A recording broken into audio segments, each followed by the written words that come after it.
If you're ready to break free from the fear of failure, lack of confidence, and unlock your full potential as a project manager, then this episode is absolutely for you. But do you have any promises that you can keep? Yes, you're going to fail. Listen, family, I wish I could sugarcoat this. I wish I could say it in some different way. But if you're leading a project, unfortunately, you're going to fail. So, what do we do when we have these failures? Well, I'm going to show you what we do. I go by the name of ED. For you smart and intelligent folks out there, that just simply means Ed. I have an 8-point framework, and these 8 points, my goal, my mission is to unpack today's episode, which is entitled Learning to Fail Forward, a growth mindset essential for project managers. Let's get into the first point. Point number one, embrace, or I should say, embrace and hold the growth edge. What does that even mean? The growth edge. Listen, encourage yourselves. I say start with yourself first, but definitely as you feel more confident and comfortable, in which you never will. So erase that, scratch that from the record, Your Honor. But seriously, though, family, you want to encourage yourself and your team members to embrace the growth edge. This is basically a space beyond one's current skill set. Here's a good example. Let's say that you're always leading the calls, right, on your meetings. Get somebody else on the team to lead the calls, and get somebody that you know is one of those quiet types, or whatever the terminology they're using now, introverts. Get one of those people, and of course give them a heads up, because if you put them on the spot like that, they may not want to, they may just not say anything, or just all of a sudden have technical difficulty. But I digress, for those who have done that out there. But no, seriously, family, what we want to ensure is, though, you want to be able to take on opportunities that makes you uncomfortable. So when you are really truly in an uncomfortable situation, you're going to be the most comfortable person there, is because of the fact that you put yourself through these certain exercises. So again, embracing the growth edge is really you having the ability to do a different skill set than what you normally would do. Point number two, embrace the power of yet. I actually learned this from Robert Kiyosaki when he was I don't know, he was on some interview, and he was saying, yeah, I don't know if he was talking or whatever, but the gist of it was, the conversation was like, yeah, I'm not a millionaire. And Robert Kiyosaki said, yet. And he was like, huh? He was like, you're not a millionaire yet. What he was saying was, referring to this and unpacking this, adapting a mindset, or I should say a language and mindset, really, of yet.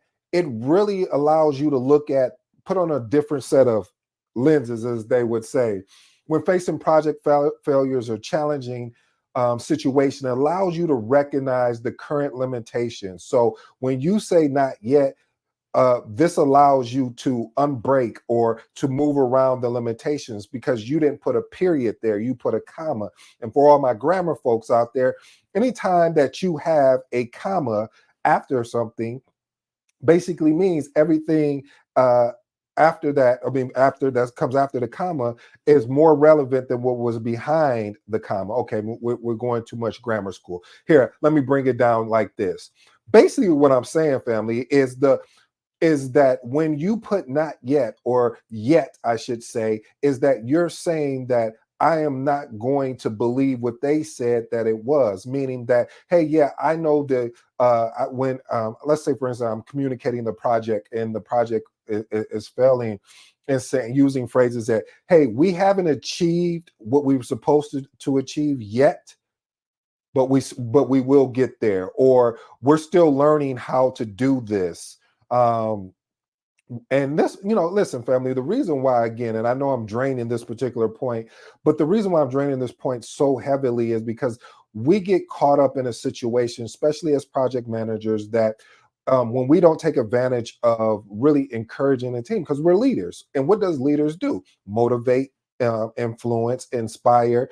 So if that's the case, if we're already saying this is impossible, this is not going to happen, well, that doesn't help anyone. Let's see what we can figure out first before we cancel anything. So listen again, the power of not yet. Point number three, reframe failure as a challenge to overcome. Basically, I'm saying reframing, or operating out of different boxes, meaning view project failure and setbacks as challenges to be overcome rather than situations in which obstacles or could become a personal or professional shortcomings. When we look at failure, we can get caught up in the, oh, this is a shortcoming, and now I'm frustrated. You know what actually happened to me, family? So I'm using this software, this new software, and I don't want to say new software, but I've had it. And so I'm using it. And what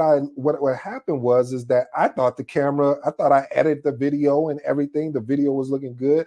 I seen it. So I downloaded it and I uploaded it onto YouTube. And then I go on YouTube and I look at the video, and it's the original copy. And I'm like, but I had to reframe it, because if what it taught me in just that quick of a moment is okay, maybe before you upload this video, you may want to watch the parts that you edited. But I was under the assumption, because I already edited it in another program, that I was getting the edited version, not the original copy. What do you mean, Ed? What are you trying to say to us? What I'm saying is when you're faced with project failures, setbacks, ask yourself and the team, what is the challenge or opportunity presented in this particular situation? And here's the key. If you don't get this part right, the first part wouldn't even matter. How can we use our skills, resources, and creativity to overcome this challenge and achieve the goal? See, now you put the ownership back on the team and yourself. How? Who do we need?